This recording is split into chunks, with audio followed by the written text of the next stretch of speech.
Good morning બાળકો. આજે આપણે ઉદાહરણ નંબર 1 પ્રકરણ 1 એટલે કે પહેલા પ્રકરણનું પહેલું ઉદાહરણ આપણે ભણવા જઈ રહ્યા છીએ. આમ તો જુઓ, પહેલું ઉદાહરણ એ તમને જનરલી રકમમાં રમત જ કરી છે એમ હું કહીશ. સાહેબ કેમ એવું રમત જ કરી છે? તેનું કારણ છે કે ઉદાહરણ નંબર 1 જે છે એ એક ઉદાહરણની અંદર તમને ખરેખર તમારી થિયરીનો વિદ્યુતભારનું પ્રેરણ જ આપેલું છે. શું આપેલું છે? વિદ્યુતભારનું પ્રેરણ. પ્રેરણમાં આપણે જે ચર્ચા કરેલી હતી એ જ ચર્ચા અહીંયા કરવાની છે. જુઓ તો શું કહે છે રકમ કે એક ધાતુના ગોળાને સ્પર્શ્યા વિના તમે તેને કેવી રીતે ધન વિદ્યુતભારિત કરી શકશો? Again I repeat. શું છે પ્રશ્ન? એક ધાતુના ગોળાને સ્પર્શ્યા સિવાય તમે કેવી રીતે ધન વિદ્યુતભારિત કરી શકશો? તો બસ તમારી વિદ્યુતભાર પ્રેરણ યાદ કરો. કોઈ પણ પદાર્થ પર વિદ્યુતભાર પ્રસ્થાપિત કરવા માટે તમારી પાસે કેટલા રીત છે, કેટલી પદ્ધતિઓ છે? તો કે 3. ચાર્જિંગ બાય ફ્રિક્શન, ઘર્ષણ દ્વારા વિદ્યુત. ચાર્જિંગ બાય કોન્ટેક્ટ, સંપર્ક દ્વારા વિદ્યુતભારિત કરવું.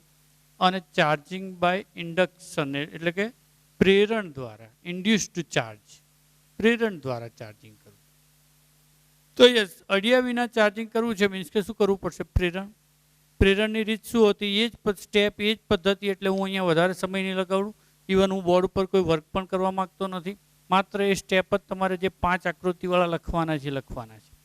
એકવાર અહીંયા રિવાઇઝ કરી દઈએ. તમને બતાવી દઉં કયા કયા સ્ટેપ છે, જેથી કરીને તમને ખ્યાલ આવે કે તમારે શું લખવાનું છે. નંબર 1, આકૃતિ એમાં એક અવાહક સ્ટેન્ડ પર અલગ કરેલો ગોળો દર્શાવેલ છે.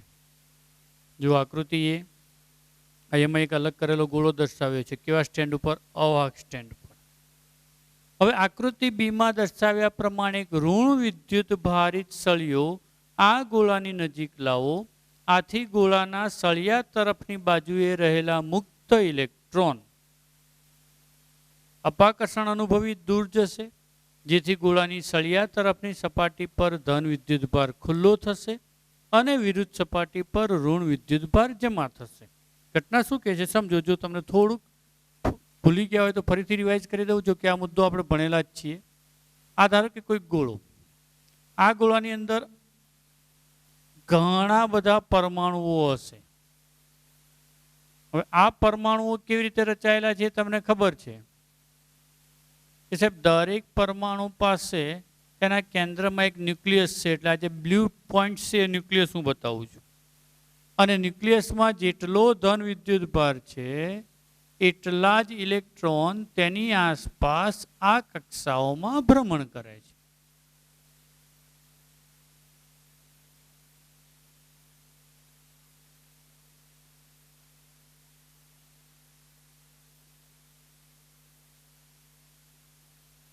હું અહીંયા પ્રતિનિધિ તરીકે એટલે કે તમને ખાલી ખ્યાલ આવે એટલા માટે એવું દર્શાવું છું કે આ દરેકની બાહ્યતમ કક્ષામાંનો એક ઇલેક્ટ્રોન, જેને તમે વેલેન્સ ઇલેક્ટ્રોન, રસાયણ વિજ્ઞાનમાં જેને સંયોજકતા ઇલેક્ટ્રોન કહ્યો છે, એવો ઇલેક્ટ્રોન અહીંયા દર્શાવ્યો છે. એટલે આ બધા ઇલેક્ટ્રોન અહીંયા ભ્રમણ કરે છે. આ ગ્રીન છે શું થઈ ગયા તમારા માટે? ઇલેક્ટ્રોન. બ્લુ પોઈન્ટ છે પ્રોટોન. તો સામાન્ય સંજોગોમાં આ ગોળા ઉપરનો નેટ વિદ્યુતભાર, કુલ વિદ્યુતભાર કેવો થશે? શૂન્ય થશે. કેમ? કારણ કે સાહેબ જેટલો કેન્દ્રમાં ધન હશે એટલો જ આ ઋણ. તો પોઝિટિવ નેગેટિવ 0. આ નોર્મલ કન્ડિશન, જે તમારી પહેલી આકૃતિ એમાં દર્શાવેલી પરિસ્થિતિ કે ભાઈ એક અલગ કરેલો ગોળો દર્શાવેલો છે, એ અલગ કરેલા ગોળાની પરિસ્થિતિ હાલમાં આવી છે. હાલમાં આવી છે એટલે આને તમે ક્યાંય પણ આમ ચોકડી પાડો, જેટલા ધન અને ઋણ વિદ્યુતભાર અહીંયા હશે એટલા જ અહીંયા, એટલા જ અહીંયા, એટલા જ અહીંયા. યાદ કરો, હું કાયમ કહું છું, કુદરતમાં હંમેશા અવ્યવસ્થામાં પણ વ્યવસ્થા છે. કોઈ એમ કે સાહેબ ઇલેક્ટ્રોન અસ્તવ્યસ્ત ગતિ કરે છે, નો ડાઉટ. પણ હું એવું બોલીશ, ઇલેક્ટ્રોન વ્યવસ્થિત રીતે અસ્તવ્યસ્ત ગતિ કરે છે.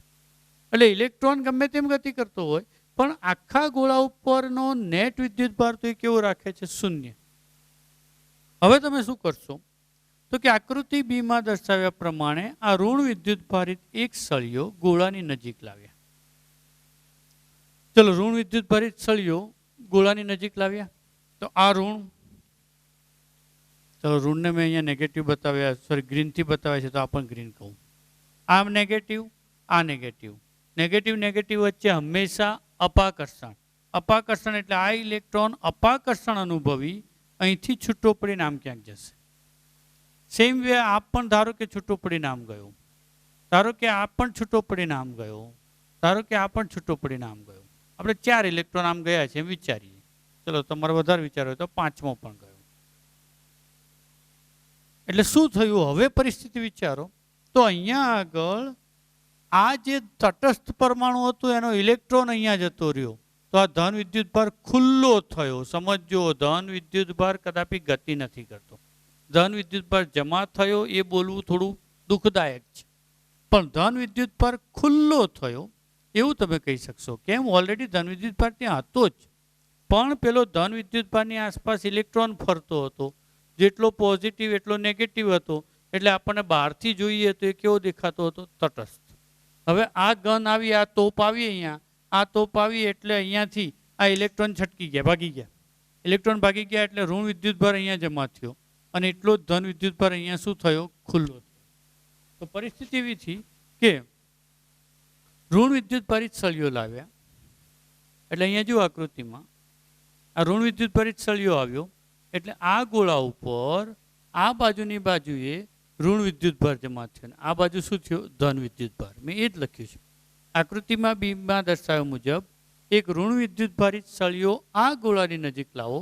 આથી ગોળાના સળિયા તરફની બાજુએ રહેલા મુક્ત ઇલેક્ટ્રોન અપાકર્ષણ અનુભવી દૂર જશે. તેથી ગોળાની સળિયા તરફની સપાટી પર ધન વિદ્યુત ભાર ખુલ્લો થશે અને વિરુદ્ધ સપાટી પર ઋણ વિદ્યુત ભાર જમા થશે. નેક્સ્ટ હવે શું કરો? જો આમને એમ રાખો અને આ સળિયો હટાવો તો ધન અને ઋણ આજીવનના પ્રેમી છે. આ હીર રાજા જ છે, લેલા મજનુ જ છે. જેવો તમે આ દૂર કરશો એવો તરત જ આનાથી આકર્ષાઈને આ ગલે લગ જા પાછો આવી જશે. એના માટે રસ્તો શું કાઢીએ? તો આ બાજુ સુવાહકને એટલે કે ગોળાને સુવાહક તાર મારફતે જમીન સાથે સંપર્ક કરાવીએ, જેને અર્થિંગ કર્યું કહેવાય. આપણે વ્યવહારમાં ક્યારેક ગ્રાઉન્ડ કર્યું પણ કહીએ છીએ. આ અર્થિંગ કરીએ એટલે શું થાય? તો પૃથ્વી એ ઇલેક્ટ્રોનનો વિશાળકાય સમુદ્ર છે. સાથે સાથે બીજી વસ્તુ, પૃથ્વીને ઇલેક્ટ્રોનની ભયંકર ભૂખ પણ છે. એટલે એમ કહી શકાય કે પૃથ્વી શું કરે છે? તો કે પૃથ્વી એ એવું કામ કરે છે કે જેની પાસે વધારે ઇલેક્ટ્રોન હોય એના લઈ લેશે, જેને જરૂર હોય એને આપશે પણ ખરી. એટલે પૃથ્વી હું એમ કહીશ કે ઇલેક્ટ્રોન માટે એ રોબિનહૂડ છે. રોબિનહૂડ ખબર છે બધા ભાઈ? અમીરો પાસેથી લૂંટી લેવાનું અને ગરીબોને દાન આપવાનું, આ રોબિનહૂડનું કામ હતું. તો પૃથ્વી પણ રોબિનહૂડ છે. કોના માટે? કોને અનુલક્ષીને? ઇલેક્ટ્રોનને અનુલક્ષીને. કોઈ પાસે ઇલેક્ટ્રોન વધારે છે, ઉઠાવી લો, નથી, આપી દો. તો અહીંયા આગળ હવે આકૃતિ સીમા દર્શાવ્યા પ્રમાણે શું થાય જુઓ. આકૃતિ સીમા દર્શાવ્યા મુજબ અહીંયા આકૃતિ જુઓ.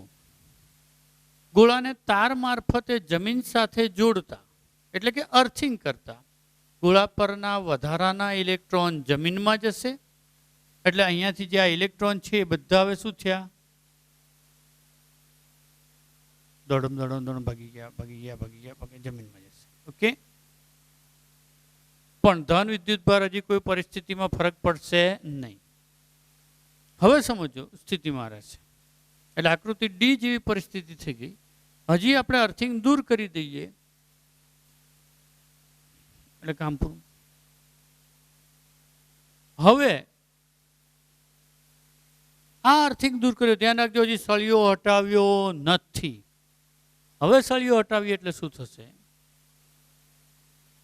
તો કે આકૃતિ ઈમાં દર્શાવ મુજબ સળિયો દૂર કરતા ઉપરોક્ત ધન વિદ્યુત ભાર સમગ્ર ગોળા પર નિયમિત રીતે વહેંચાઈ જશે. એટલે તમે આગળનામાં એક લાઈન છે જ એડ કરી દેજો. અહીંયા મારે લખવા માટે સહેજ ઉમેરવી છે. શું? ઇલેક્ટ્રોન જમીનમાં જશે જ્યારે ધન વિદ્યુત ભાર તે જ સ્થિતિમાં રહેશે. ત્યારબાદ અર્થિંગ દૂર કરવામાં આવે છે. જે કોને બતાવ્યું? આકૃતિ ડીમાં. અહીંયા હું ટાઈપ કરી આપું.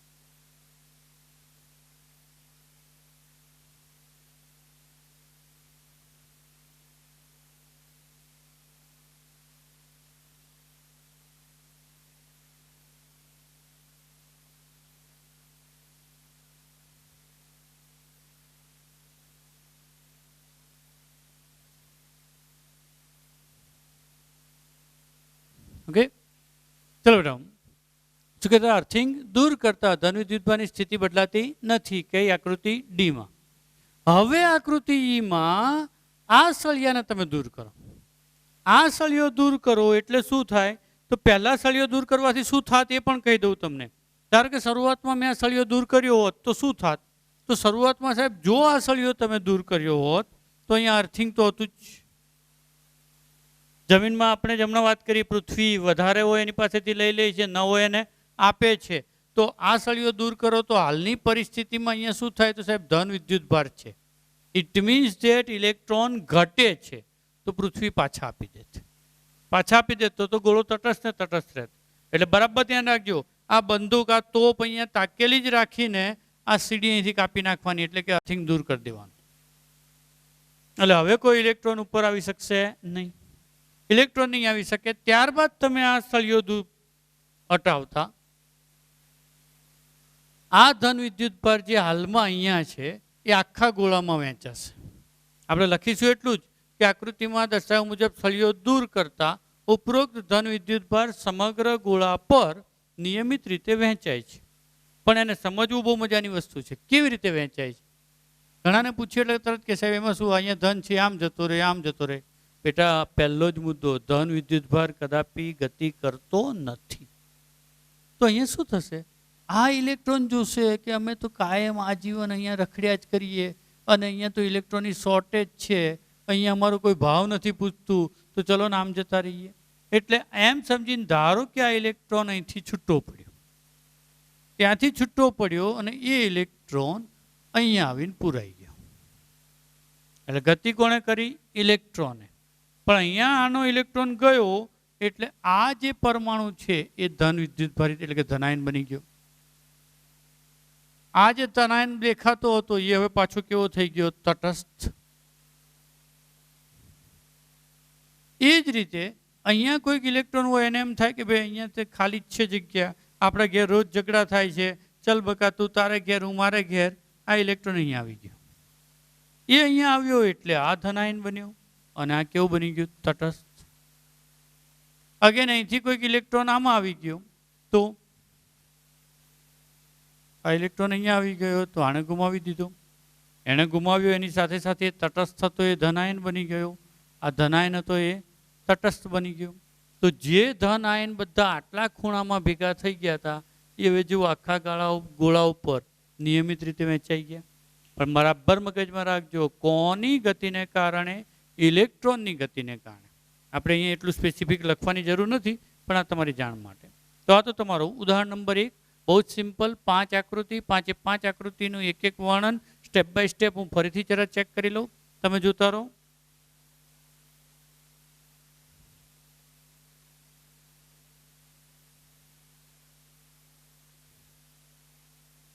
ફર્સ્ટ ઓફ ઓલ રકમ શું છે? ધાતુના ગોળાને સ્પર્શ્યા વિના તમે કેવી રીતે ધન વિદ્યુત ભારિત કરી શકશો? આન્સર છે એનો, આકૃતિ એમાં એક અવાહક સ્ટેન્ડ પર વિદ્યુત ભારિત ન હોય તેવો ગોળો દર્શાવેલ છે. આકૃતિ બીમાં દર્શાવ્યા મુજબ એક ઋણ વિદ્યુત ભારિત સળિયાને ગોળાની નજીક લાવો. આથી ગોળાના સળિયા તરફની બાજુએ રહેલા ઇલેક્ટ્રોન અપાકર્ષણ અનુભવી દૂર જશે. તેથી ગોળાની સળિયા તરફની બાજુએ ધન વિદ્યુત ભાર ખુલ્લો થશે અને વિરુદ્ધ બાજુએ ઋણ વિદ્યુત ભાર જમા થશે. ત્યાર પછી આકૃતિ સીમાં દર્શાવ્યા મુજબ ગોળાને તાર મારફતે જમીન સાથે જોડતા, જેને શું કર્યું કહેવાય? અર્થિંગ કર્યું કહેવાય. કરતા ગોળા પરના વધારાના ઇલેક્ટ્રોન જમીનમાં જશે અને ધન વિદ્યુત ભાર તે સ્થિતિમાં રહેશે. ત્યારબાદ અર્થિંગ દૂર કરવામાં આવે તો પણ ધન વિદ્યુત ભારની સ્થિતિ બદલાતી નથી, જે આકૃતિ ડીમાં દર્શાવી છે. હવે આકૃતિ ઈ મુજબ સળિયો દૂર કરતા ઉપરોક્ત ધન વિદ્યુત ભાર સમગ્ર ગોળા પર નિયમિત રીતે વહેંચાય છે. એની ઇન્ટરનલ પરિસ્થિતિ શું હતી મેં અહીંયા બતાવી. તમારે એક્ઝામમાં આ ડ્રો કરવાની જરૂર નથી, પેલી ઘટના તમારે ડ્રો કરવાની હશે. આ તો તમારું ઉદાહરણ નંબર 1, જે વિદ્યુત ભાર પ્રેરણનું સરસ મજાનું ઉદાહરણ છે. ઉદાહરણ નંબર 5, રકમ શું કહે છે? ધાતુના વિદ્યુત ભારિત ગોળા એને નાયલોનની દોરી વડે લટકાવેલ છે. જે આકૃતિ એમાં દર્શાવ્યા મુજબ અવાહક હાથા એટલે કે હેન્ડલ વડે પકડેલ બીજો વિદ્યુત ભારિત ગોળો બી એની નજીક એવી રીતે લાવવામાં આવે છે કે તેમના કેન્દ્રો વચ્ચેનું અંતર 10 સેન્ટીમીટર હોય. આનાથી થતું એનું અપાકર્ષણ નોંધવામાં આવે છે. કેવી રીતે નોંધવું એની પદ્ધતિ પણ બતાવી છે. દાખલા તરીકે એક પ્રકાશ કિરણ વડે તેને પ્રકાશિત કરી પડદા પર તેનું આવર્તન માપીને, એટલે કે સ્થાનાંતર માપીને. એ શું છે સમજો. ધારો કે આ ગોળો છે. આ ગોળા પર પ્રકાશ પડતો હોય તો ઓબ્વિયસ છે કે પ્રકાશ પરાવર્તન પામીને અહીંયા ક્યાંક જતો હોય. આપણે વિચારીએ. હવે શું કરીએ, અહીંયા બીજો વિદ્યુતભારિત ગોળો હું આમ રાખું છે, ત્રાંસુ રાખો એટલે ખ્યાલ આવે. હવે આ ગોળો રાખો એટલે ઓબ્વિયસ છે કે આને અપાકર્ષણ થશે. અપાકર્ષણ થશે એટલે જાણે પેલો મિરર ખસ્યો હોય એમ આ ચળકતો ગોળાનું પ્રતિબિંબ પડદા ઉપર જે અહીંયા મળતું હોય એની બદલે આમ મળશે, એટલે કે આટલું ખસ્યો કહેવાય. એ રીતે એના સ્થાનાંતર દ્વારા અપાકર્ષણ બળ નોંધ્યું છે. હવે એ અને બી ગોળાઓને અનુક્રમે સી અને ડી વિદ્યુતભારિત ગોળાઓ સાથે આકૃતિ બીમાં દર્શાવ્યા મુજબ સ્પર્શ કરાવવામાં આવે છે. એટલે તમારો ગોળો એ અને બી છે એનો તમે કોની સાથે સંપર્ક કરાવ્યો? સી અને ડી સાથે. તો હવે સી અને ડીને દૂર કરી, એટલે સી અને ડીને તમારે હટાવી દેવાના છે. બીને એની નજીક તેમના કેન્દ્રો વચ્ચેનું અંતર 5 સેમી થાય તેમ લાવવામાં આવે છે. તો એનું અપાકર્ષણ કેટલું થશે? એ અને સી ગોળાઓ અને બી અને ડી ગોળાઓના પરિમાણ સમાન છે. એ અને બી વચ્ચેના અંતરની સરખામણીએ તેમના પરિમાણ અવગણો. ઘટના બહુ સરળ છે. ધારો કે તમારું ઉદાહરણ નંબર 5,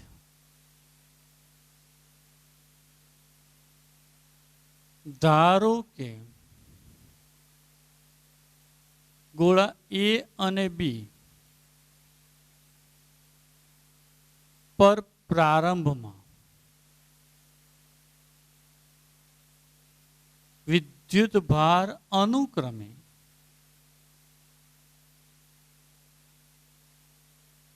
Q1 અને Q2 છે. આથી તેમની વચ્ચેનું અંતર હું R બરાબર 10 સેમી લઉં તો તેમની વચ્ચે R અંતરે, એટલે કે R અંતરે તેમની વચ્ચે લાગતું બળ. મેં Q1 Q2 એટલા માટે લીધા કે એ વ્યાપક અર્થ છે. તમે Q લો તો બંનેનો વિદ્યુતભાર Q લો, ઇટ મીન્સ કે સમાન વિદ્યુતભાર હોય તો જ ગણાય. પણ Q1 Q2 એટલે સમાન હોય કે ન હોય કોઈ ફરક પડતો નથી. તો વચ્ચે R અંતર હોય ત્યારે લાગતું બળ હું કહીશ F બરાબર K Q1 Q2 upon R square.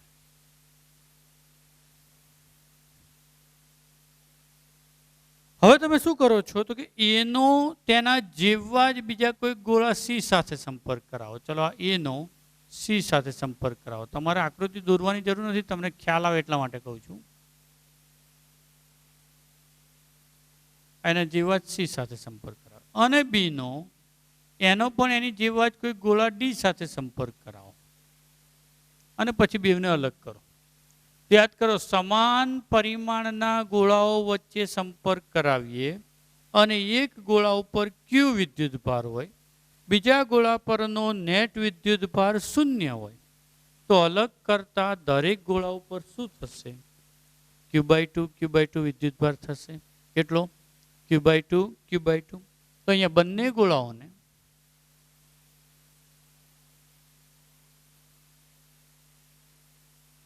અથવા સ્પષ્ટ લખો, ગોળા એ અને બી ને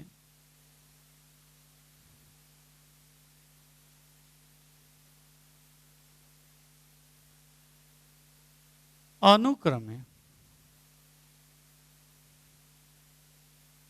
ગોળા સી અને ડી સાથે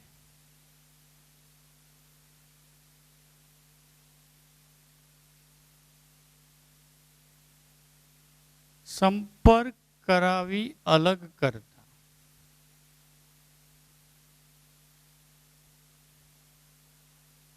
તેમના પરના વિદ્યુતભાર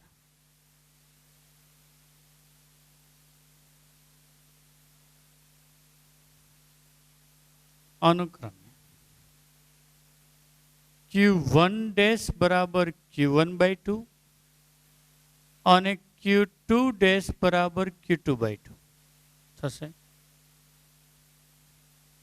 હવે જરા રકમમાં એક બહુ મજાની વસ્તુ છે, બહુ સિક્રેટ વસ્તુ છે, સમજો.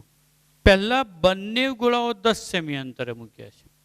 પછી તમે બીજો કેસ જુઓ, ક્યાં ગયું? હા, જો આ લાઈનમાં અહીંયા બંને ગોળાઓ 5 સેમી અંતરે છે. પહેલા કેટલા અંતરે હતા? 10 સેમી. પછી કેટલા અંતરે આવ્યા? 5. તો હું અહીંયા આગળ આર બરાબર 10 સેમી આને કહેતો હોઉં, તો આર ડેશ બરાબર 5 સેમી. 5 સેમી એટલે ઓબ્વિયસ છે r/2 થયું. તો r/2 અંતરે એ અને બી વચ્ચે લાગતું બળ.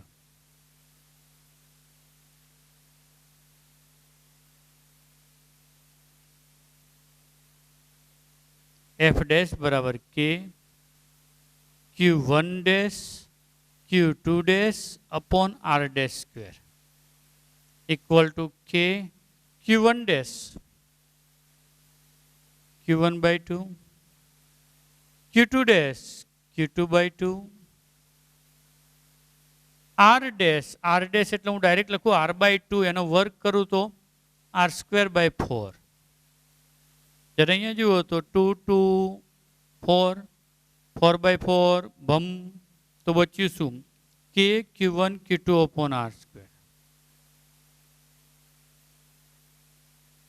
But you know that K Q1 Q2 upon r² બરાબર તો F. ઇટ મીન્સ F એટલે કે બળ એટલું ને એટલું જ રહે છે. કે આ તમારો સરસ મજાનો દાખલો હતો. હવે કોઈ એમ કહેશે પણ આ તો આટલું અડધું થયું તો એટલું રહ્યું. ધારો કે અંતર ત્રીજા ભાગનું કર્યું હોત તો બદલાત. એટલે જ વ્યાપક રીતે હું આને આવી રીતે યાદ રાખતો હોઉં છું. એક નાનકડી ફોર્મ્યુલા મેં આવી બનાવી છે. માઇન્ડ વેલ એ માત્ર મૂલ્યો માટે લાગુ પડશે, અને હું કાયમ કહીશ કે આવી બધી ફોર્મ્યુલાઓ ગોખવા કરતાં તમે કન્સેપ્ચ્યુઅલ ગોખશો તો વધારે ફાયદામાં રહેશો. પણ તેમ છતાંય ક્યાંક ટૂંકો રસ્તો યાદ રહી જાય તો કામમાં આવી જાય.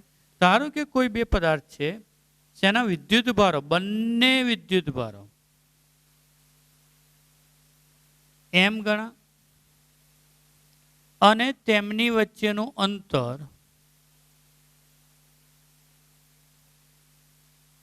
n ગણું થાય, તો નવું બળ કેટલું થાય? કે સાહેબ નવું બળ F ડેશ બરાબર m/n નો હોલ સ્ક્વેર ઇન્ટુ F. સમજો બે વિદ્યુત ભારોનું તંત્ર, બંનેના વિદ્યુત ભાર m ગણા, કોઈ એકનો નહીં, બેવના થવા જોઈએ, અને એમની વચ્ચેનું અંતર n ગણું, તો નવું બળ થશે F ડેશ બરાબર m/n whole square into F. તો કેવી રીતે? Let's check. અહીંયા જુઓ, સંપર્ક કરાવીને અલગ કર્યા તો બંનેના વિદ્યુત ભાર અડધા થયા, એટલે કે m બરાબર 1/2 આવ્યું. તમે અંતર 10 ને બદલે 5 કર્યું તો અંતર પણ અડધું થયું, તો n બરાબર પણ 1/2 આવ્યું. 1/2 અપોન 1/2 કેન્સલ, તો બચ્યું શું? F ડેશ બરાબર F, એટલે કે બળ એનું એ જ લાગે. આ તો તમારું ઉદાહરણ નંબર 5, પ્રકરણ 1. ચલો બતાવો પ્રકરણ 1, ઉદાહરણ નંબર 6. રકમ શું કહે છે? સ્મોલ l લંબાઈના સમબાજુ ત્રિકોણના શિરોબિંદુઓ પર 3 વિદ્યુત ભારો Q1 Q2 Q3 દરેક Q બરાબર છે તેવા મૂકેલ છે. આકૃતિમાં દર્શાવ્યા મુજબ ત્રિકોણના મધ્ય કેન્દ્ર પર મૂકેલા વિદ્યુત ભાર કેપિટલ Q, જેનું ચિહ્ન Q જેવું છે, એટલે કે સ્મોલ Q જેવા જ ચિહ્ન સાથે પર લાગતું બળ કેટલું હશે? બહુ મજાનો દાખલો છે. આને આપણે અલગ અલગ રીતે પણ ગણીશું, જેથી કરીને તમને ખ્યાલ આવે કે હવે ફિઝિક્સની અંદર કોઈ એક દાખલો ઘણી બધી રીતે રજૂઆત કરી શકાય.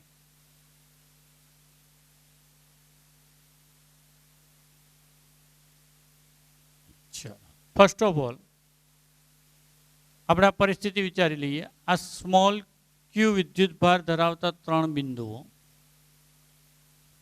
સમબાજુ ત્રિકોણ છે. ધારો કે ત્રિકોણની બાજુની લંબાઈ અહીંયા આપેલી છે, લઈ લઈએ L. આ બિંદુઓના પણ નામ હું આપી દઉં હાલ પૂરતા, A, B, C. ઓકે, હવે એનું મધ્ય કેન્દ્ર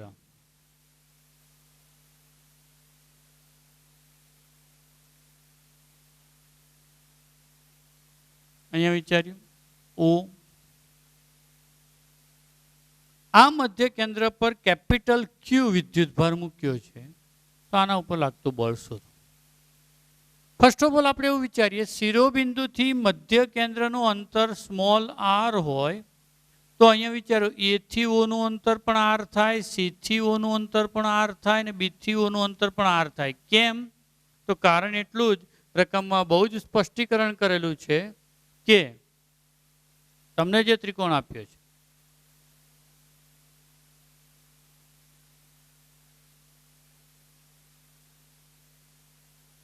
અહીંયા જો સમબાજુ ત્રિકોણ છે. કેવો ત્રિકોણ છે? સમબાજુ. એટલે સમબાજુની બધી બાજુની લંબાઈ સરખી, તો મધ્ય કેન્દ્રનું અંતર પણ સરખું. તો ફર્સ્ટ ઓફ ઓલ આપણે એવું લખીએ અહીંયા ઉદાહરણ નંબર 6.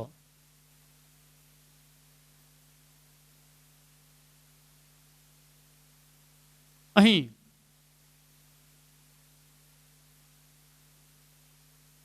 શિરોબિંદુથી કેન્દ્રનું અંતર સ્પષ્ટ કરું, દરેક શિરોબિંદુથી કેન્દ્રનું અંતર ઇક્વલ ટુ આર સમાન છે. ચલો બીજી વસ્તુ, હવે એનો અર્થ એવો થયો ઓ ઉપર બળ લગાડે કોણ? તો કે સાહેબ ઓ ઉપર એ પાસેનો વિદ્યુતભાર પણ બળ લગાડે, ઓ ઉપર બી પાસેના વિદ્યુતભાર વડે પણ બળ લાગે અને ઓ ઉપર સી પાસેના વિદ્યુતભાર પણ બળ લાગે. એટલે કે ઓ પરના વિદ્યુતભાર પર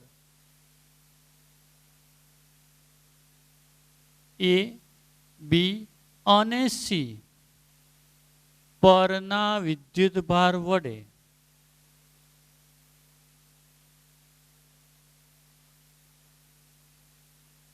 લાગતા બળો F O A equal to F O B equal to F O C equal to K Q Q upon R square. I will assume એને ધારીશું, ધારો કે એફ.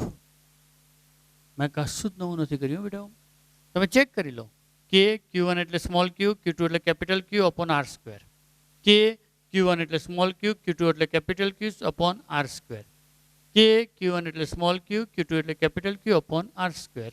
ત્રણેય વડે લાગતા બળોના મૂલ્યો સરખા છે. મૂલ્યો સરખા છે, બરાબર ધ્યાન રાખજો, સદિશ સરખા નથી. હવે સમજો આ બળોની દિશા ક્યાં હશે? તો આ એ વડે અહીંયા લાગતું બળ આમ જશે. કેમ? બંનેના ચિહ્ન સરખા, તો અપાકર્ષણ આવશે એફ ઓ એ. બી વડે લાગતું બળ આમ જશે એફ ઓ બી, અને સી વડે લાગતું બળ આ બાજુ આવશે એફ ઓ સી. ઓકે, આ બળોની દિશા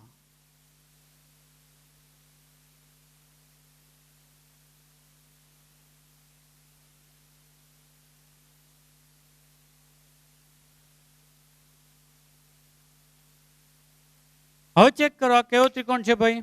તો કે સમબાજુ. સમબાજુ હોય તો આખો ખૂણો કેટલો થાય? તો કે 60. આખો ખૂણો કેટલો થાય? 60. તો આ ખૂણો કેટલો થાય? 30. ચલો આ 30 થાય તો આ કેટલો થાય? તો કે 60. ચલો આ 60 થાય તો એ જ રીતે આ કેટલો થાય? 60. ચલો જેમ આ બે 60 થયા એમ આ પણ કેટલો થાય? 60. આ પણ કેટલો થાય? 60. તો જરા જુઓ, એફ ઓ એ અને એફ ઓ બી એ બંને વચ્ચેનો ખૂણો કેટલો થશે? 120. તો તમને કદાચ યાદ ન હોય તો સદિશોમાં આપણે બે બળો વચ્ચેનો ખૂણો થીટા હોય તો એનું બળ શોધવાનું એક સૂત્ર આવું મેળવ્યું છે કે રિઝલ્ટન્ટ ફોર્સ એફ આર નું મૂલ્ય બરાબર underroot of F1 square plus F2 square plus 2F1 F2 cos theta. આના ઉપરથી તમે પેલું 2F sine theta by 2 2F cos theta by 2 બાદબાકી સરવાળા માટે મેળવેલું છે. એ સૂત્ર યાદ રહે તો ધી બેસ્ટ, એ ન યાદ રહે તો આ તો આપણું જનરલ ઇક્વેશન છે. તો અહીં FO A સદિશ અને FOB સદિશ વચ્ચેનો ખૂણો થીટા બરાબર 120 છે. ધેરફોર તેમનું પરિણામી બળ કોનું?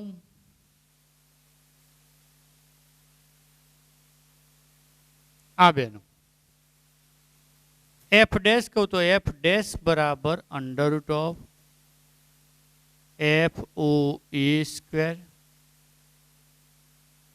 Plus F O B square plus 2 F O A F O B cos theta. હવે જરા હું થોડું સાદુરૂપમાં ઉતાવળ રાખીશ. ગણિતનો વિભાગ છે. F O A means F, F square, F O B means પણ એફ એટલે F square plus 2 F O A again F O B again F cos 120. તમને કોસ 120 ની કિંમત ખબર હોવી જોઈએ. ન ખબર હોય તો યાદ કરો, આવું કંઈક આપણે કરતા હતા. કોસ 120 બરાબર કોસ 90 પ્લસ 30. કોસ 90 પ્લસ 3 થાય એટલે ખૂણો બદલાય. ખૂણો બદલાય મીન્સ કે કોસનું શું થાય? સાઇન. કયા ચરણમાં ગયા તમે? તો કે પહેલાથી બીજા ચરણમાં. તો કેવું આવશે? માઇનસ. માઇનસ સાઇન 30 એટલે -1/2. એટલે કે કોસ 120 ની કિંમત કેટલી? -1/2. ચલો let's check. Equal to F square plus F square એટલે 2f square plus 2 F into F એટલે એફ સ્ક્વેર કોસ 120 એટલે -1/2 2 2 ભમ 2f square minus F square એટલે એફ સ્ક્વેરનું વર્ગમૂળ એટલે એફ. આના પરથી તમે આવું પણ યાદ રાખી શકશો કે જો બે સદિશોના મૂલ્યો સરખા હોય અને એમની વચ્ચેનો ખૂણો 120 હોય તો એનું પરિણામી સદિશ એ તેના કોઈ એક સદિશના મૂલ્ય જેટલું જ હોય. દિશા ક્યાં હોય? તો કે સબાચના નિયમ પ્રમાણે આ દિશા આમ આવશે O થી એ, સોરી O થી સી. હવે અહીંયા સમજો, આ બે સદિશો એફ ઓ એ અને એફ ઓ બી નું પરિણામી સદિશ આમ ગયું, એફ ઓ સી આમ ગયું, એટલે કે એફ ડેશ અને એફ ઓ સી નું પરિણામી બળ.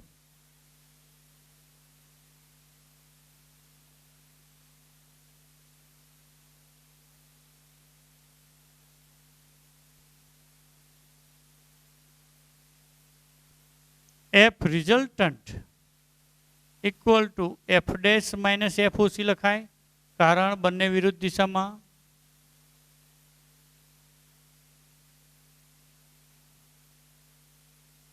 ચલો બે માઇનસ તો એફ ડેશ બરાબર તો એફ, એફ ઓ સી બરાબર પણ એફ. કેમ? તો કે આ રહ્યું એફ માઇનસ એફ એટલે 0. તો તમારો જવાબ આવ્યો અહીંયા પરિણામી બળ 0 થાય. કેટલું થાય? 0. આ એક રીત, રીત નંબર 1.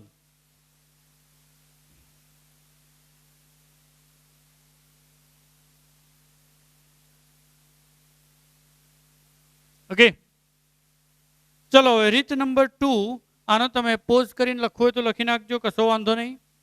રીત નંબર 2 શું છે?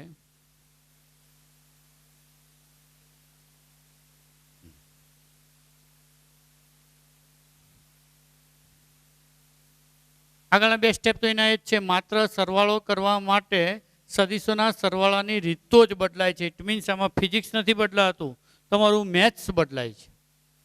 તો અહીંયા જુઓ, એફ ઓ એ અને એફ ઓ બી વચ્ચેનો ખૂણો કેટલો? તો કે 120. તો એ જ રીતે એફ ઓ બી અને ઓસી વચ્ચેનો ખૂણો કેટલો? તો કે એ પણ 120. એ જ રીતે એફ ઓ એ અને એફ ઓસી વચ્ચેનો ખૂણો કેટલો? તો કે 120. એટલે કે ત્રણ સદિશો, ત્રણેયના મૂલ્યો સરખા અને એમની વચ્ચેનો ખૂણો 120 છે. તો અહીં આકૃતિ પરથી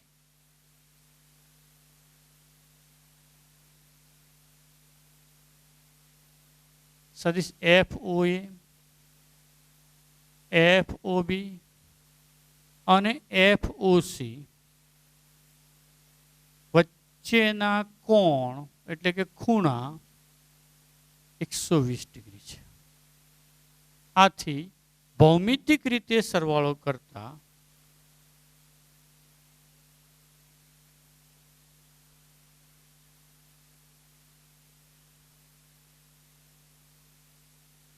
ચલો ભૌમિતિક સરવાળાની રીતે દર્શાવો એટલે શું થાય સમજો.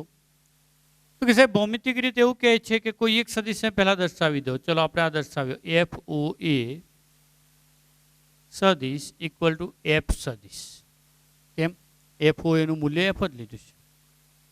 એની સાથે 120 ડિગ્રીના ખૂણે બીજો સદિશ. ચલો, આ એફ ઓ બી સદિશ, આ ખૂણો 120 અને આ પણ એફ સદિશ. એની સાથે અગેન 120 ડિગ્રીના ખૂણે ત્રીજો સદિશ. કયો? F O C equal to F. પાછો આ બે વચ્ચેનો ખૂણો 120 થઈ ગયો. તો વિચારો શું રચાયું? નિયમિત બંધ ત્રિકોણ રચાયો. અને નિયમિત બંધ ત્રિકોણ હોય અથવા તો એમ ન ખ્યાલ આવે તો તમે આમ પણ સમજી શકો કે આનું પરિણામી સદિશ એટલે પહેલાનું પુચ્છ અને છેલ્લાનું શીર્ષ જોડે. પણ એ બંને પહેલેથી જ જોડાઈ ગયા છે. મીન્સ કે એમને જોડતો સદિશ મળતો નથી, અથવા મળતો સદિશ કયો છે? શૂન્ય સદિશ. એટલે કે આનો જવાબ શું આવશે તમારો? શૂન્ય. બરાબર. તો દર્શાવતા અહીં એક મિનિટ બેટા,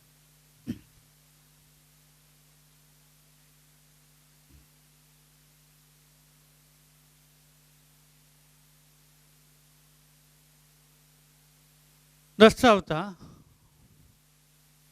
તે આકૃતિ બીમાં દર્શાવ્યા પ્રમાણે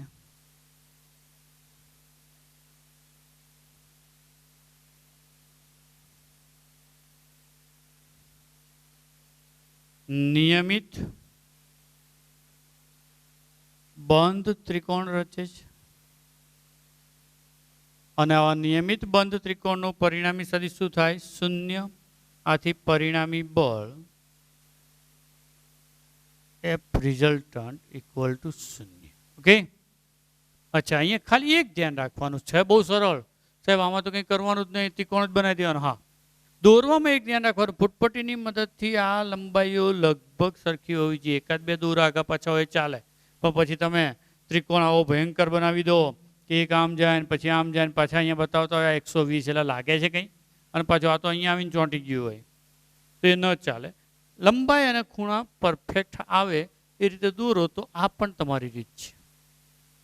આ હતી તમારી મેથડ નંબર 2. આનો જ દાખલો. હવે ત્રીજી વસ્તુ, પ્રશ્ન એવો થાય કે સાહેબ અહીંયા ક્યુ ને બદલે 2Q આપી દે તો આ સરખું નહીં થાય ને. આ સરખું ના થાય તો આ નિયમિત ત્રિકોણ નહીં રચાય. નિયમિત ત્રિકોણ નહીં રચાય તો જવાબ બદલાય. હવે એવા ટાઈમે અમારે શું કરવાનું? એ ટાઈમે તો પેલો તમારે 120નો ખૂણો નહીં ચાલે. તો આવા અનઇવન ચાર્જ હોય ત્યારે કઈ રીતે ગણવું? તો એ રીત પણ હું તમને બતાવું. એટલે કે ઉદાહરણ નંબર 6 ની રીત નંબર 3, જે થોડીક મેથેમેટિકલી લોંગ છે પણ એ વ્યાપક છે. કોઈ પણ ચાર્જ માટે તમે એ રીતે પણ દાખલો ગણી શકશો. શું છે સમજીએ.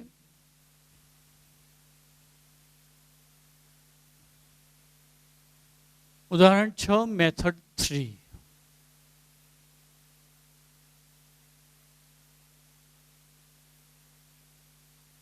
હવે અહીંયા પરિસ્થિતિ શું છે સમજીએ. તો મેં આકૃતિ અહીંયા તમને બતાવું છું.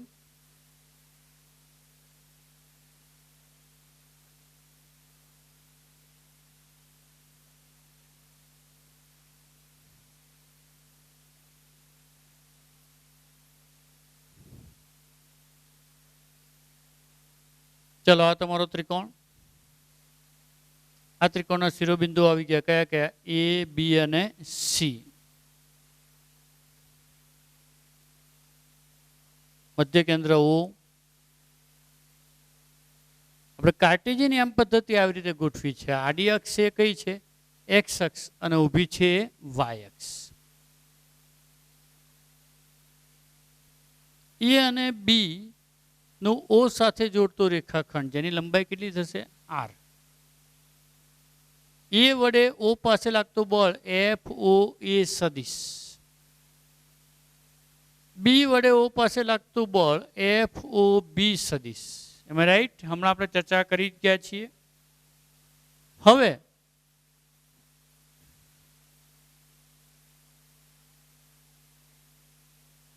આ બળોનો અહીંયા ખૂણો કેટલો બને? તો કે 30-30 બનશે. જુઓ, તો FOA નો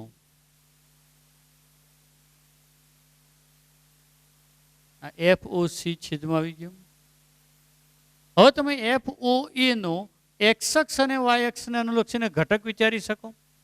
કયો? તો યાદ કરો, ખૂણાની પાસેનો ઘટક કોસ, સામેનો સાઇન.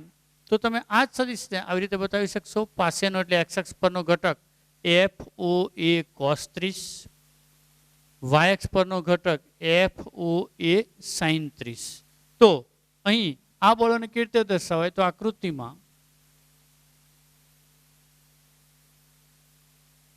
ઓ પર લાગતા બળો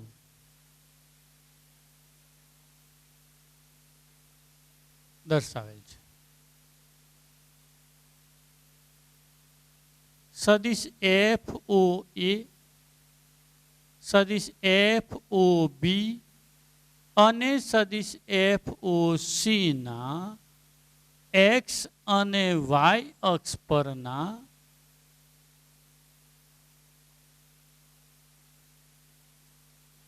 ઘટકો લખતા.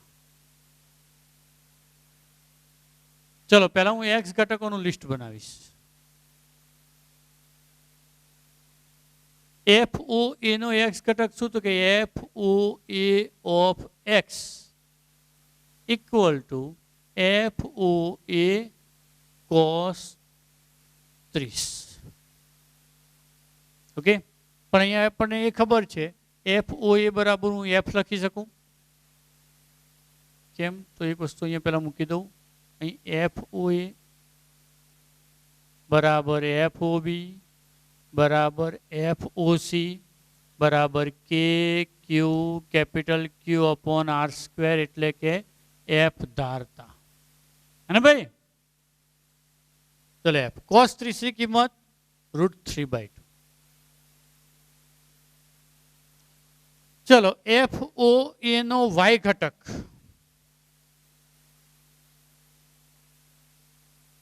તો અહીંયા આપણે વાય ઘટક વિચારીએ. FOA નો વાય ઘટક શું? તો કે FOA of Y equal to FOA sin 30 ઇક્વલ ટુ F ઇન્ટુ 1/2. હવે એ જ રીતે તમે FOB ના ઘટક વિચારો તો એનો એક્સ ઘટક જુઓ, ઋણ એક્સ અક્ષ ઉપર પડે છે. કેટલો? FOB cos 30. અને વાય ઘટક ધન વાય ઉપર જ પડે છે. કયો? FOB sin 30. તો તમે FOB નો એક્સ ઘટક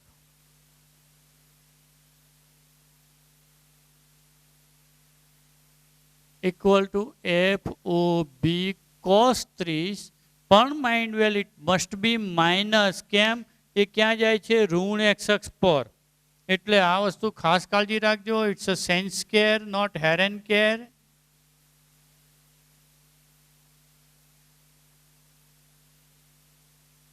ઇક્વલ ટુ FOB એટલે F cos 30 અગેન √3/2, પણ કેવા? માઇનસ. ચલો એક FOB નો વાય ઘટક વિચારો તો FOB Y equal to FOB sin 30 again FOB એટલે F sin 30 એટલે 1/2. તમે રાઈટ? જો માત્ર સદિશોના ઘટકો જ કરું છું. હવે FOC નો વિચાર કરો. એ તો ક્યાં છે? ઋણ વાય દિશામાં છે. જુઓ નીચે લટકે છે. ઋણ વાય દિશામાં છે તો એનો એક્સ ગેમ કેવો થશે? 0. તો FOC નો એક્સ ઘટક FOC of X equal to 0.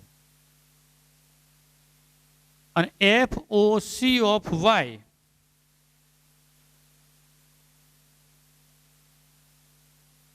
Equal to FOC sin 0 sin 90 X અક્ષ સાથેનો ખૂણો, અને કોસ લો તો 0, પણ કેવા? માઇનસ. કેમ? ક્યાં જશે? ઋણ Y X equal to minus F. અહીંયા તમારે આમ ન લખવું હોય તો આવું પણ લખી શકો. કયું? FOC sin 0 અથવા cos 90, વોટેવર તમને જે અનુકૂળ આવે. કેમ? તો કે એનો એક્સ અક્ષ સાથેનો ખૂણો કેટલો બને છે? 90. આનો એક્સ અક્ષ સાથેનો ખૂણો કેટલો બને છે 90. ચલો આ માઇનસ એફ આ 0. તો પરિણામી બળ એફ રિઝલ્ટન્ટ હોય તો આનો એક્સિયમનો સરવાળો એટલે શું થાય f√3 માઇનસ f√3 એટલે કે F O X A of X plus F O A of Y plus F O sorry B અને આ C of X equal to 0. આનો વિચાર કરો F O A of Y એટલે કે એના વાયામ વત્તા બીનો વાયામ વત્તા સીનો વાયામ એ બરાબર પણ 0. એટલે બંનેના 0 થઈ ગયા. તો પરિણામી બળ therefore F resultant equal to f resultant of x I caret plus f resultant of y j caret both are 0 એટલે 0 I caret plus 0 j caret it means 0. તો અહીંયા પણ પરિણામી બળ 0 મળે છે. મંજિલ એક જ છે, માત્ર રસ્તા અલગ છે. આ તમે વ્યાપક રીતે ગમે તે બળોમાં લાગુ પાડી શકો. કન્ડિશન એપ્લાઇડ ખૂણો શોધતા આવડવું જોઈએ. જો કે પહેલામાં પડ્યો પણ એમાં ખૂણો શોધવા થોડા ટિપિકલ છે. તો આ તો તમારા ઉદાહરણ નંબર 6 જેની મેં ત્રણેય રીતો આપી. એ સિવાયની ચોથી રીત પણ પોસિબલ થાય જે હાલ પૂરતી મને જાણવા નથી એટલે હું બોલતો નથી. ચલો બેટા પ્રકરણ 1નું ઉદાહરણ નંબર 7. રકમ શું કહે છે તમને? ચેપ્ટર 1 ઉદાહરણ નંબર 7 સ્ટાન્ડર્ડ 12. આકૃતિમાં દર્શાવ્યા મુજબ સ્મોલ ક્યુ અને માઇનસ ક્યુ વિદ્યુતભારોને સમબાજુ ત્રિકોણના શિરોબિંદુઓ પર મૂકવામાં આવે છે. દરેક વિદ્યુતભાર પર કેટલું બળ લાગશે? બહુ મજાની ઘટના છે, સમજો. તમને 3 વિદ્યુતભાર આપી દીધા છે.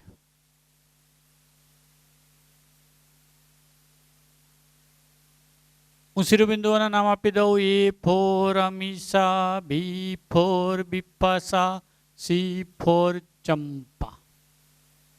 અહીંયા આગળ પ્લસ ક્યુ વિદ્યુતભાર પ્લસ ક્યુ છે ને બેટા, માઇનસ ક્યુ ક્યાં છે? એ બી અને સી એટલે આ પ્લસ ક્યુ, આ પ્લસ ક્યુ અને આ માઇનસ ક્યુ મૂકેલા છે.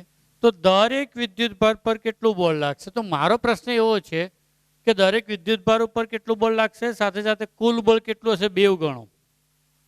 પણ એ પહેલા એ ચેક કરો કે ભાઈ કોણ બળ લગાડશે? તો કે સાહેબ એ પર બી અને સી બળ લગાડશે, બી ઉપર એ અને સી બળ લગાડશે અને સી પર એ અને બી બળ લગાડશે. અહીંયા દરેક એકબીજાનો દુશ્મન છે અથવા મિત્ર છે, વોટ એવર, પણ દરેક એકબીજા ઉપર બળ લગાડે જ છે. તો કેટલું બળ લાગે, ક્યાં લાગે? તો કે 2 વિદ્યુતભારો વચ્ચે લાગતું બળ એ તેમના વિદ્યુતભારના મૂલ્યોના ગુણાકારના સમપ્રમાણમાં અને તેમની વચ્ચેના અંતરના વર્ગના વ્યસ્ત પ્રમાણમાં હોય છે. આ એનું મૂલ્ય થયું. તો એનો અર્થ એવો થયો કે એ પર બળ બી વડે જે લાગે કેટલું લાગે? તો કે કે Q1 એટલે Q, Q2 એટલે Q અપોન એની વચ્ચેનું અંતર કેટલું? R, તો R². તો આના વડે એ જ થાય. જુઓ કે Q અપોન R², કે Q અપોન R². હા કે ના? તો અહીં ધારો કે ત્રિકોણની લંબાઈ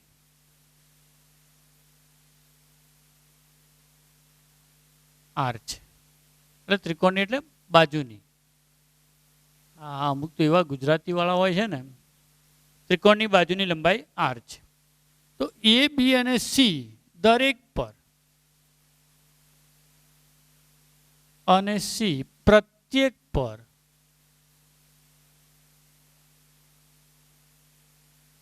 બાકીના વિદ્યુત ભાર વડે લાગતા બળો. ચલો એ બી સી એ પ્રત્યેક પર બાકીના વિદ્યુતભાર વડે લાગતા બળો. તો એ પર બાકીના વિદ્યુતભાર એટલે કયો? તો કે એ પર બી વડે લાગતું બળ કેટલું? તો કે સાહેબ કે Q એટલે Q² અપોન R². ચલો એ પર સી દ્વારા લાગતું બળ તો અગેન એ જ બી પર એ દ્વારા લાગતું બળ, બી પર સી દ્વારા લાગતું બળ, સી પર એ દ્વારા લાગતું બળ અને સી પર બી દ્વારા લાગતું બળ, આ બધાના મૂલ્યો તો સરખા જ થશે. સરખા જ થશે તો હું એના માટે એફ ધારી લઉં. એટલે હું મારે આગળ આગળ બહુ લાંબુ લખવું ના પડે. નંબર 1. અચ્છા, આ બળો કઈ દિશામાં લાગે? સાહેબ આ બે વચ્ચે તો નહીં મેળાવે, બેઉ ધન છે એટલે બે વચ્ચે શું લાગશે? અપાકર્ષણ. અપાકર્ષણ લાગશે એટલે આ બાજુ લાગશે. એફ એ બી, એ પર બી વડે લાગતું બળ. તો બી પર એ વડે ક્યાં બળ લાગે? તો કે આ બાજુ લાગશે. એફ બી એ. ચલો સી ઉપર અથવા તો એ પર સી વડે લાગતું બળ તો એ આમ લાગશે. કેમ? સાહેબ માઇનસ પ્લસ બે વચ્ચે શું થશે? આકર્ષણ. તો એફ એસી. સી પર બી સોરી બી પર સી વડે લાગતું બળ આ બાજુ લાગશે. F BC. આના ઉપર આ બે વડે લાગતું બળ આમ આવશે. F CA F CB. એમ રાઈટ? તો આ બળો આકૃતિમાં દિશા સહિત દર્શાવેલ છે.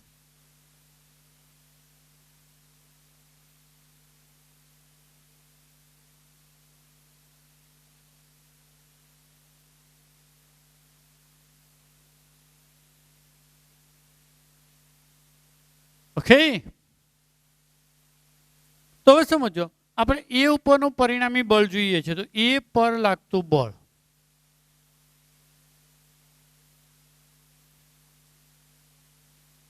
એ ઉપર બળ કોણ કોણ લગાડે? તો કે બી અને સી. કયા કયા લગાડ્યા? તો કે એફ એ બી અને એફ એ સી. આ બે વચ્ચેનો ખૂણો કેટલો? તો કે સાહેબ ત્રિકોણ સમબાજુ છે તો આ 60, આ 60 તો આ 120. તો અહીં કણ એફ એ બી સદિશ અને એફ એસી સદિશ વચ્ચેનો કોણ, કોણ એટલે ખૂણો થીટા બરાબર 120 ડિગ્રી. અને જો આ ખૂણો 120 હોય તો એ ઉપરનું પરિણામી બળ એફ એ બરાબર, તમે આવું સૂત્ર વાપરી શકો. યાદ કરો, under root of F A B square plus F A C square plus 2 F A B F A C cos theta. How about F A B? તો કે સાહેબ એફ એ સી તો એફ આ 2 એફ ઇન્ટુ એફ એટલે F square cos 120. F square એટલે 2f square plus 2f square cos 120 એટલે -1/2. થોડું ઝડપથી લઉં છું કારણ કે છઠ્ઠા ઉદાહરણમાં આપણે આ ધંધો કર્યો છે.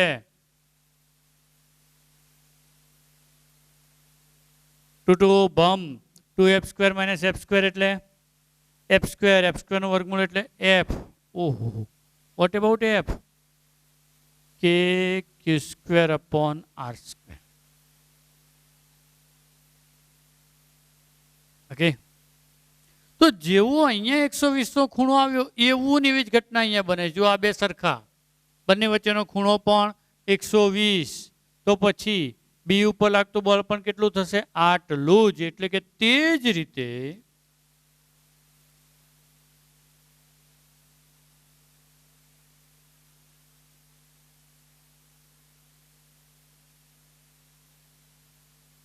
હવે અહીંયા ધ્યાન રાખજો, ઘણી વખત તમારા સ્કૂલના સાહેબો આ દાખલો અહીંયા પણ ગણવાનો આગ્રહ રખાવશે. તો એવું લાગે તો સાહેબને ખુશ કરવા ગણી નાખવાનો. બાકી મારી દ્રષ્ટિએ તમે ડાયરેક્ટ તમે એક્સપ્લેન કરીને આને આપી શકો છો કે અહીં એફ બી એ બરાબર એફ બીસી તથા તેમની વચ્ચેનો કોણ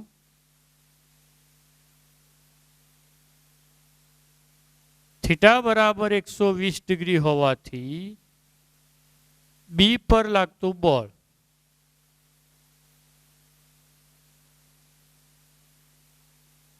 એફ બી બરાબર કે Q square upon R square, કેમ તો કે એક મુજબ. ઓકે, ચલો આ બેનો હિસાબ તો પૂરો થઈ ગયો. બચ્યો કયો? સી. તો સી પર લાગતું બળ